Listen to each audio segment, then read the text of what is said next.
Heart attacks ಯಾವುದರಿಂದನಾದ್ರು ಬರಲಿ, ನಾವು ಅದಕ್ಕೆ ಸೊಲ್ಯೂಷನ್ ಕಂಡ್ಕೋಬೇಕಲ್ವಾ. ಈಗ ಇದನ್ನು ತಡಿಬೇಕಪ್ಪ, ಈಗ ನಮಗೆ ಹಾರ್ಟ್ ಅಟ್ಯಾಕ್ಸ್ ಜಗತ್ತಲ್ಲಿ ಹೆಚ್ಚಾಗಿದೆ ಅಂತ ಗೊತ್ತಾಗ್ತಾ ಇದೆ, ತಡಿಬೇಕು. ಇದಕ್ಕೆ ಆಯುರ್ವೇದ ಒಂದು 4 ಸೊಲ್ಯೂಷನ್ ಹೇಳ್ತದೆ. ಡೆಫಿನೆಟ್ಲಿ ಹಾರ್ಟ್ ಅಟ್ಯಾಕ್ಸ್ನ ತಡೆದು ಬಿಡ್ಬೋದು, ತಡಿಬೇಕು. ಅದು ನೀವು ಅದು ಕೋವಿಡಿಂದನಾರು ಬರಲಿ, ವ್ಯಾಕ್ಸಿನೇಷನಿಂದನಾರು ಬರಲಿ, ನಿಮ್ಮ ಫುಡ್ ಸ್ಟೈಲ್ ಹಾಳು ಏನೇನೋ ತಿಂತೀವಲ್ಲ ಅದೆಲ್ಲ ಆ ಸ್ಟೈಲಿಂದನಾರು ಬರಲಿ, ಲೈಫ್ ಸ್ಟೈಲಿಂದನಾರು ಬರಲಿ.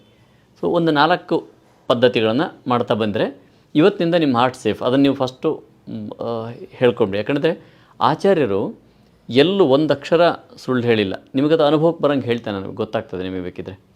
ಸೊ ಯಾವ 4 ಟಿಪ್ಸು? ಮೊದಲನೇದಾಗಿ ಮಲಬದ್ಧತೆ ಇರಬಾರ್ದು.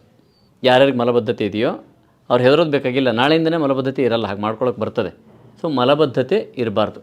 ತುಂಬ ಕಷ್ಟಪಟ್ಟು ಒತ್ತಾಯದಿಂದ ಮಲಬದ್ಧತೆ ಮಾಡ್ಕೋತೀನಿ, ಅಥವಾ ಕ್ಲಿಯರ್ ಆಗಲ್ಲ ನನ್ನ ಮೋಷನ್ನು ಅನ್ನೋದಾಗಲಿ, ಅಥವಾ ನೀರಾಗಿ ಬೇದಿ ಆಗ್ತಾಯಿದೆ ನನಗೆ ಅಂತಿದ್ದರೆ, ಅಜೀರ್ಣದಿಂದ ವಾಸನೆಯಿಂದ ನೀರಿಂದ ಆಗ್ತಾಯಿದೆ ಅಂದರೆ, ಸೊ ಈ ಹಂತಗಳನ್ನು ನಾವು ಕರೆಕ್ಷನ್ ಮಾಡ್ಕೊಳ್ಳೇಬೇಕು. ಯಾಕೆ ನೋಡಿ, ಗುದಮರ್ಮ ಆಘಾತ ಆಗೋದ್ರಿಂದ, ಗುದಮರ್ಮ ಅದೊಂದು ಮರ್ಮ, ಅದು ಸದ್ಯೋ ಪ್ರಾಣಹರ ಮರ್ಮ ಅಂದರೆ ಕೊಂದು ಹಾಕಿಬಿಡ್ತದೆ ಅಂತ. ಸದ್ಯೋ ಪ್ರಾಣಹರ ಮರ್ಮ, ಅಲ್ಲಿ ಆಘಾತ ಆದರೆ ಹಾರ್ಟ್ ಅಟ್ಯಾಕ್ ಆಗ್ತದೆ ಅಂತ ಆಚಾರ್ಯರು ಬರೀತಾರೆ. ಹೃದ್ರೋಗ ಅದೊಂದು, ಯಾರು ಮಲವನ್ನು ತಡೆದ್ಬಿಟ್ರೆ, ಬರೋ ಮಲವನ್ನು ತಡೆದ್ರೆ, ನೀವಾರು ತಡೀರಿ, ಅದಾದರೂ ತಡ್ಕೊಳ್ಳಿ, ಸೊ ತಡೆದ್ರೆ ಹೃದ್ರೋಗ ಬರ್ತದೆ ಅಂತ ಆಚಾರ್ಯ ಹೇಳ್ತಾರೆ ಸ್ಪಷ್ಟವಾಗಿ. ಇದ್ರಾಗೇನು ಡೌಟೇ ಇಲ್ಲ. ಇದನ್ನು ಹೆಂಗೆ ಗುರುತಿಸ್ಬೇಕು ಅಂದರೆ, ಈಗ ನಿಮ್ಗೆ ಗೊತ್ತಿದ್ದವ್ರು ಯಾರಿಗೂ ಹಾರ್ಟ್ ಅಟ್ಯಾಕ್ ಆಗಿ ಸಡನ್ನ ಮೆಸಿವ್ ಹಾರ್ಟ್ ಅಟ್ಯಾಕ್ ಆಗಿ ಹೋಗಿದ್ದಾರೆ ಅಂತ ಇದ್ದರೆ, ಅಥವಾ ನೀವು ಅವ್ರನ್ನ ಅಟೆಂಡ್ ಮಾಡಿದರೆ ಹೋಗಿ, ಅವ್ರಿಗೆ ಬಟ್ಟೆಯಲ್ಲೇ ಮೋಷನ್ ಮಾಡ್ಕೊಂಡ್ಬಿಟ್ಟಿರ್ತಾರೆ ಆ ಪ್ರಾಣ ಹೋಗೋ ಮೊದಲು, ಮೆಸಿವ್ ಅಟ್ಯಾಕ್ ಆಗೋದಕ್ಕಿಂತ ಮೊದಲು. ನೋಡ್ಕೊಳ್ಳಿ, ಗಮನಿಸಿ ನೋಡಿಬೇಕಿದ್ರೆ. ಇಲ್ಲ ತುಂಬ ಹಾರ್ಡಾಗಿ ಮೋಷನ್ ಆದರೂ ಒತ್ತು ಬಿಟ್ಟಿರ್ತದೆ ಗುದ, ಇದನ್ನು ಗಮನಿಸಿ ನೋಡ್ರಿ ಗೊತ್ತಾಗ್ತದೆ. ನಾವಿಲ್ಲಿ ಪೇಷಂಟ್ ಕೇಳ್ತೀವಲ್ಲ, ಈ ಲಕ್ಷಣಗಳಿರ್ತದೆ.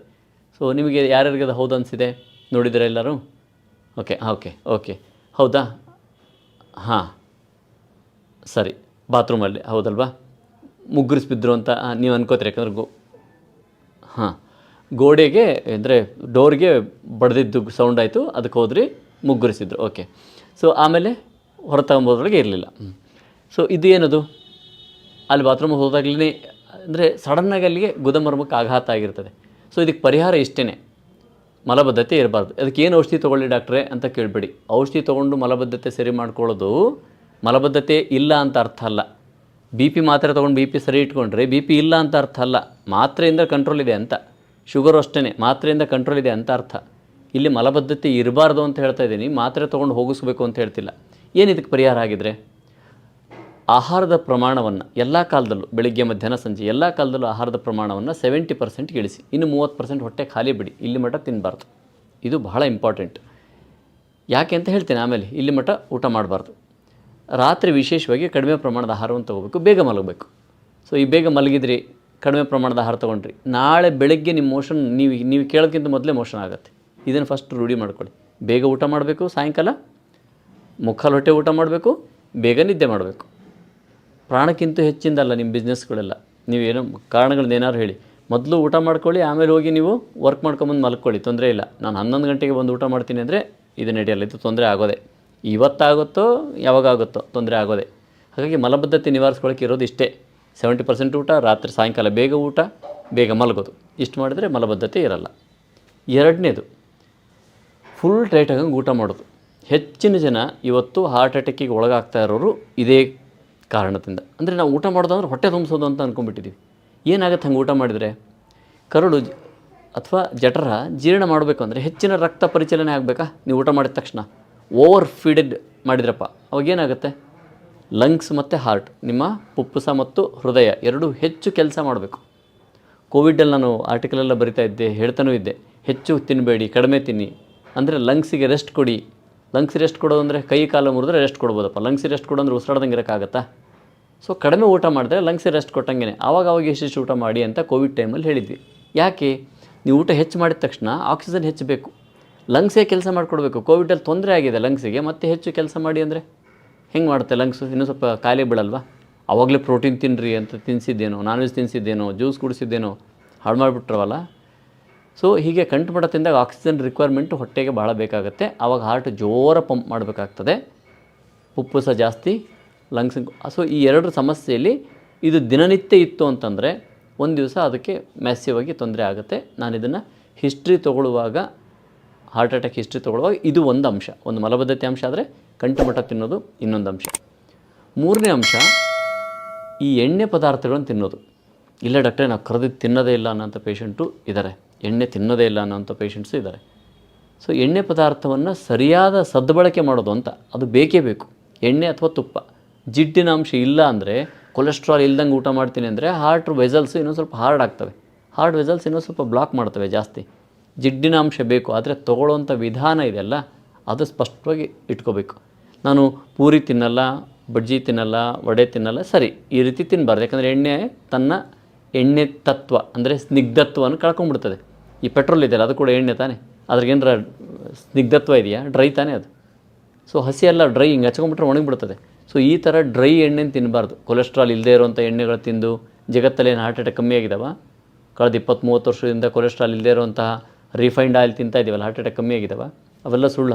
ಹಂಗಾದ್ರೆ ಇನ್ನೂ ಸ್ವಲ್ಪ ಜಾಸ್ತಿ ಆಗುತ್ತೆ. ಸೊ ಜಿಡ್ಡಿನ ಅಂಶ ಬೇಕೇ ಬೇಕು. ಹೇಗೆ ಊಟ ಮಾಡಬೇಕು? ಅದನ್ನು ಸಾಂಬಾರಲ್ಲಿ ಎಣ್ಣೆ ಹಾಕ್ಕೊಂಡು, ಪಲ್ಯದಲ್ಲಿ ಎಣ್ಣೆ ಹಾಕ್ಕೊಂಡು, ಸ್ವಲ್ಪ ಜಾಸ್ತಿನೇ ಇರಬೇಕು ಅದು. ಆ ರೀತಿ ಎಣ್ಣೆ ಹಾಕ್ಕೊಂಡು ಊಟ ಮಾಡಬೇಕೆ ಹೊರತು, ಅದು ಬಿಟ್ಟು ನಾನು ಮೇಲಿನಿಂದ ಅನ್ನಕ್ಕೆ ಒಗ್ಗರಣೆ ಕಲ್ಸ್ಕೊಂಡು ತಿಂತೀನಿ ಅಂದರೆ ಮೋಸ್ಟ್ ಡೇಂಜರಸ್ ಇದು. ಯಾಕೆ? ಪ್ಯಾಂಕ್ರಿಯಾಸು ಮತ್ತು ಲಿವರು ಈ ಎರಡಕ್ಕೂ ಚೆನ್ನಾಗಿ ಒತ್ತಡ ಬೀಳಿಸ್ತದೆ. ಪ್ಯಾಂಕ್ರಿಯಾಸು ಲಿವರು ಒತ್ತಡ ಬಿತ್ತು ಅಂದರೆ ಲಿವರ್ ಎಂಜೈಮ್ಸ್ಗೆ ತೊಂದರೆ ಆಗುತ್ತೆ. ಹಾರ್ಟನ್ನು ನೋಡ್ಕೊಳ್ಳೋವಂಥದ್ದು ಲಿವರ್ ಎಂಜೈಮ್ಗಳೇ, ಬರೀ ಹಾರ್ಟ್ ಸ್ವತಂತ್ರವಾಗಿ ಪಡೆಯಲ್ಲ. ಲಿವರ್ ಎಂಜೈಮ್ ಏನಾಗಿದೆಯೋ ಹಾರ್ಟ್ ಹಂಗೆ ಇರ್ತದೆ, ಮಸಲ್ಸ್, ವಿಶೇಷವಾಗಿ ಹಾರ್ಟ್ ಮಸಲ್ಸ್. ಸೊ ಲಿವರ್ನ ನಾವು ಕರೆಕ್ಟಾಗಿ ನೋಡ್ಕೋಬೇಕು. ಹಾಗಾಗಿ ಎಣ್ಣೆ ಕಲಸಿದ್ದಾಗಲಿ ಎಣ್ಣೆಲಿ ಕರೆದಿದ್ದಾಗಲಿ ತಿನ್ನೋ ಬದಲು ಸಾಂಬಾರು ಮತ್ತು ಪಲ್ಯದಲ್ಲಿ ಎಣ್ಣೆ ಹಾಕ್ಕೊಳ್ಳಿ. ಚಿತ್ರಾನ್ನ ಯಾಕೆ? ಪಲಾವ್ ಮಾಡ್ಕೊಳ್ಳಿಲ್ಲ, ಆ ಎಣ್ಣೆನ ಒಗ್ಗರಣೆ ಮಾಡಿ ನೀರು ಹಾಕಿ ಅಕ್ಕಿ ಹಾಕಿ ಬೇಯಿಸಿ ಪಲಾವ್ ಆಗುತ್ತೆ. ಅದನ್ನು ನೀವು ಎಣ್ಣೆ ಕಲಸೋ ಬದಲು ಬೇಯಿಸ್ಕೊಳ್ಳಿ, ಸ್ವಲ್ಪ ಜಾಸ್ತಿ ಇದ್ದರೂ ನಡೀತದೆ. ಸೊ ಈ ಥರ ಅದನ್ನು ಎಣ್ಣೆನ ಸಮರ್ಪಕವಾಗಿ ನೀರಲ್ಲಿ ಬೆಂದಿರಬೇಕು ಆ ಆಯಿಲ್. ಸೊ ಆವಾಗ ಚೆನ್ನಾಗಿ ಬಾಯ್ಲ್ ಆಯಿತು ಅಂದರೆ ಆವಾಗ ಊಟ ಮಾಡಿದರೆ ಅದು ಸ್ನಿಗ್ಧತೆ ಉಳ್ಕೊಳ್ತದೆ. ಹಾಗೆ ತುಪ್ಪ ಕೂಡ ಊಟ ಮಾಡಬೇಕಾಗಿರುವಂಥ ಅಂಶ. ಅಂಗಡಿಯಲ್ಲಿ ರೆಡಿ ತುಪ್ಪ ಸಿಗುತ್ತಲ್ಲ ಪ್ಯಾಕೆಟ್, ಅದು ಯಾವ ಕಂಪ್ನಿನಾರು ಇರಲಿ, ಯಾವ ಕಂಪ್ನಿನಾರು ಇರಲಿ, ನಿಮಗೆ ಜೆನ್ಯೂನ್ ಕಂಪ್ನಿ ಅದು ಏನಾರು ನೀವು ನಿಮ್ಮ ಲೆಕ್ಕಾಚಾರ, ಅದು ಯಾವುದು ತುಪ್ಪನೇ ಅಲ್ಲ, ಅದು ನೇರ ಹಾಲಿನಿಂದ ತೆಗೆದಿರ್ತಕ್ಕಂತಹ ಕೊಬ್ಬು ಅಷ್ಟೇ. ತುಪ್ಪ ಅಂದ್ರೆ ಮನೇಲಿ ಹೇಗೆ ಮಾಡ್ತೀರಿ? ಹೇಗೆ ಮಾಡ್ತೀರಿ ಹೇಳ್ರಿ? ಹೌದಾ? ಸರಿನಾ?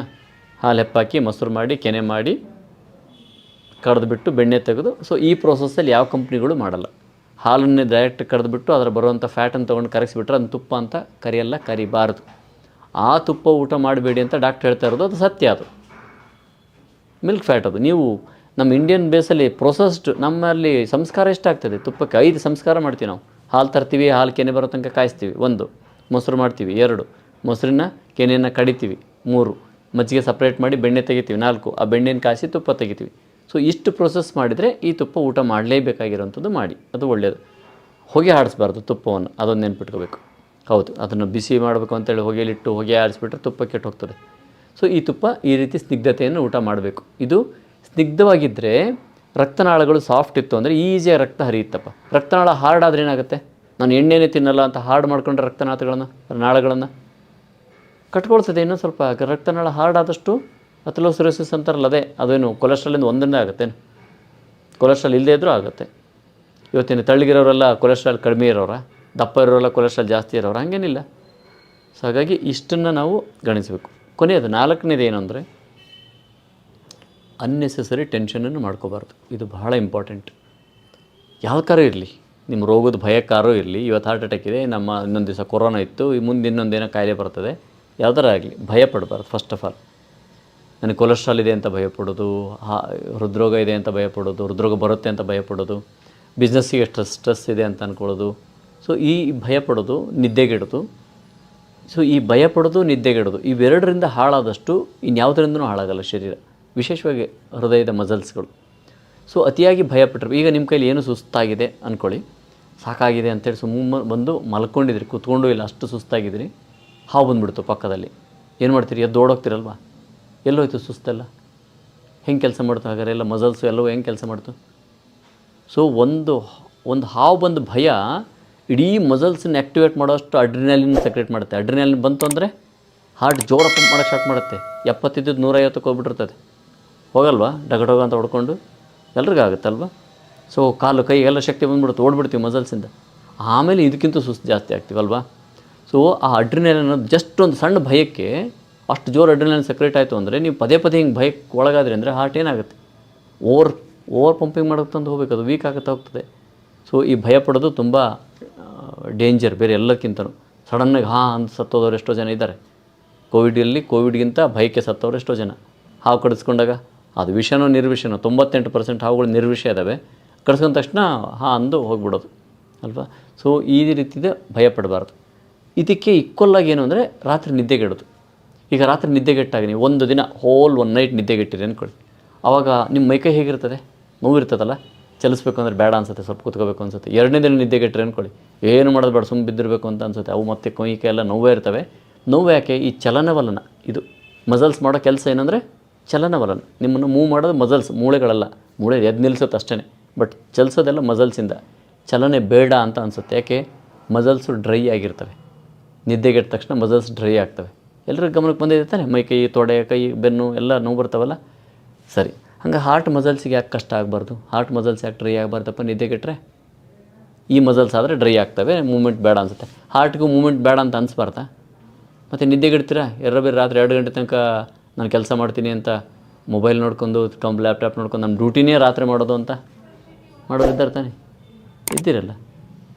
ನೀವಿರಲಿಕ್ಕಿಲ್ಲ, ಸಾಫ್ಟ್ವೇರವರು ಎಲ್ಲ ಅದನ್ನೇ ಮಾಡ್ತಾ ಇರೋದಲ್ವ, ಹೌದಲ್ವ? ರಾತ್ರಿ ನಿದ್ದೆಗೆಟ್ರಿ ಅಂದ್ಕೊಳ್ಳಿ. ಬೇರೆ ಬೇರೆ ಕಾರಣಕ್ಕೆ ವಿದ್ಯಾರ್ಥಿಗಳು ಅಷ್ಟೇ ರಾತ್ರಿ 2 ಗಂಟೆ ತನಕ ನಿದ್ದೆಗೆಡ್ತವೆ. ಸಾಕೆ ಹಾರ್ಟ್ ಮಸಲ್ ಡ್ರೈ ಆಗಬಾರ್ದಾ? ಇಂಥ ಸಂದರ್ಭದಲ್ಲಿ ಹಾರ್ಟ್ ಮಸಲ್ಲು ನಿದ್ದೆಗೆಟ್ಟ ಯಾರು ಗಮನಿಸಿ ನೋಡಿ. ತುಂಬ ಸ್ಟ್ರೆಸ್ಫುಲ್ಲಾಗಿ 1-2-3 ದಿನ ನಿದ್ದೆಗೆಟ್ಬಿಟ್ಟಿದ್ದೀವಿ, ಅವಾಗ ವರ್ಕ್ ಮಾಡ್ತಾಯಿದ್ರು, ಸಡನ್ನಾಗಿ ಮ್ಯಾಸಿವ್ ಹಾರ್ಟ್ ಅಟ್ಯಾಕ್ ಆಯಿತು. ಯಾಕೆ? ನಿದ್ದೆಗೆಟ್ಟಿದ್ದಾರೆ, ಹೊಟ್ಟೆ ತುಂಬ ಊಟ ಮಾಡಿದ್ದಾರೆ.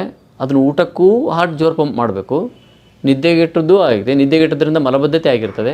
ಸೊ ಎಲ್ಲ ಒಟ್ಟುಗೂಡ್ತವೆ. ಟೆನ್ಷನ್ ಫುಲ್ ವರ್ಕ್ ಮಾಡ್ತಾಯಿದ್ದೀವಿ, ಇಷ್ಟೆಲ್ಲ ಒಟ್ಟುಗೂಡಿ ಒಂದೇ ಸರಿಗೆ ಮ್ಯಾಸಿವ್ ಹಾರ್ಟ್ ಅಟ್ಯಾಕ್ಸ್ ಇವೇ ಆಗ್ತಾ ಇರೋದಿಲ್ಲ.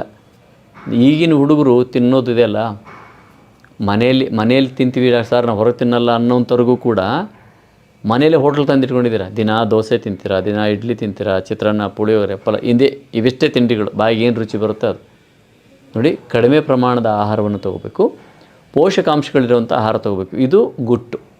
ಪ್ರಮಾಣ ಕಡಿಮೆ ಇರಬೇಕು, ಪ್ರಮಾಣ ಜಾಸ್ತಿ ಅಲ್ಲ, ಆದರೆ ಸಂಪದ್ಭರಿತವಾಗಿರಬೇಕು. ಊಟ ಮೃಷ್ಟಾನ್ನ ಥರ ಅದು ಹೆವಿ ಇರಬಾರ್ದು.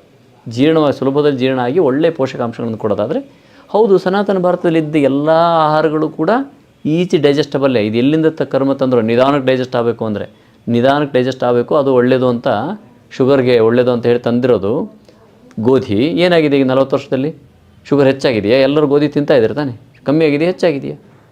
ಕಮ್ಮಿ ಆಗಬೇಕಿತ್ತಲ್ಲ ಲೆಕ್ಕದ ಪ್ರಕಾರ. ನಿಧಾನಕ್ಕೆ ಜೀರ್ಣ ಆದರೆ ಅದು ಹುಳಿ ಆಗ್ತದೆ, ಕೆಟ್ಟೋಗ್ತದೆ. ಸೊ ಹಾಗಾಗಿ ಈ ಥರದ ಆಹಾರಗಳನ್ನು ಇವತ್ತು ಯೂತ್ಸು ಬಹಳಷ್ಟು ತಿಂದು ಡ್ಯಾಮೇಜ್ ಮಾಡ್ಕೋತಾ ಇದ್ದೀರಾ. ಅದು ಕಾರಣ ಏನಾದರೂ ಇರಲಿ, ಕಾರಣಗಳು ಕೋವಿಡ್ ಬಂದಿದ್ದರಿಂದ, ಕೋವಿಡ್ ವ್ಯಾಕ್ಸಿನ್ನಿಂದ, ನಿಮ್ಮ ಜೀವನ ಶೈಲಿಯಿಂದ, ಎಣ್ಣೆ ತಿಂದಿದ್ದರಿಂದ, ಏನೇನೋ ಕಾರಣಗಳು. ಮೊದಲು ಹಾರ್ಟನ್ನು ರಕ್ಷಣೆ ಮಾಡ್ಕೊಳ್ಳೋಣ, ಆಮೇಲೆ ಕಾರಣಗಳನ್ನು ಹುಡ್ಕೋಣ. ಇಷ್ಟನ್ನು ಎಲ್ಲರೂ ಫಾಲೋ ಮಾಡಿರಿ. ನಾಳೆಯಿಂದನೇ ನಿಮ್ಮ ಹಾರ್ಟ್ ಅಟ್ಯಾಕ್ನ ಟೆನ್ಷನನ್ನು ಫ್ರೀ ಮಾಡ್ಕೊಂಬಿಡಿ. ಅದಾಗಲ್ಲ, ಅದು ಬರೋದೂ ಇಲ್ಲ. ನಾಳೆಯಿಂದ ಈ ಆಹಾರ ಪದ್ಧತಿಗಳನ್ನು ಫಾಲೋ ಮಾಡಬೇಕು. 4 ಮಾಡ್ಬೋದಾ?